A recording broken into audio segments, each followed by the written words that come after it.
Հայաստանի վերաքննիչ քաղաքացիական դատարանը բավարարել է ներքին գործերի նախարարության միգրացիա և քաղաքացիության ծառայության ներկայացրած բողոքները, բեկանելով ընտրական իրավունքի վերաբերյալ 3 դատական ակտ և կարճելով գործերի վարույթը։ Գերատեսչությունը հիշեցնում է, որ սոցիալական ցանցերում տարածվել էին պնդումներ, թե Արցախից տեղահանված անձինք կարող են ձեռք բերել ընտրական իրավունք առանց Հայաստանի քաղաքացիություն ստանալու։ Սակայն դատարանի որոշումներից հետո վերահաստատվել է, որ համապետական ընտրություններին մասնակցելու իրավունք ունեն միայն Հայաստանի Հանրապետության քաղաքացիները։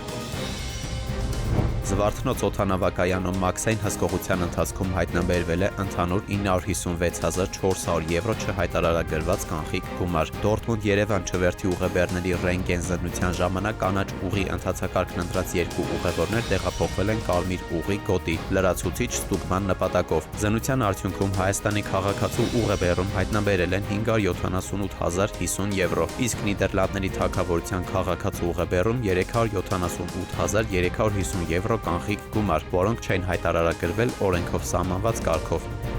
Նուբարաշեն քրեակատարողական հիմնարկ չհայտարարված մշտադիտարկման այց է իրականացվել։ Մարդու իրավունքների պաշտպանի ներկայացուցիչները ուսումնասիրել են ազատությունից զրկված անձանց պահման պայմանները և դարձյալ արձանագրել են հիմնարկում առկա խոնավության և սանիտարահիգիենիկ պայմանների համակարգային խնդիրները, ընդգծելով, որ շենքային պայմանները չեն համապատասխանում միջազգային չափանիշներին և պահանջում են շուտափույթ լուծում։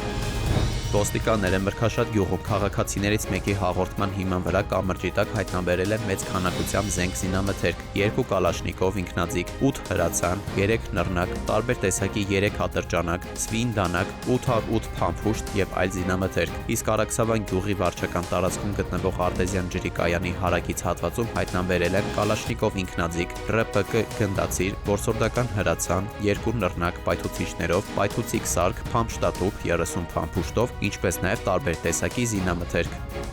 Դավիթ Թադևոսյան, ժամը լրատվական։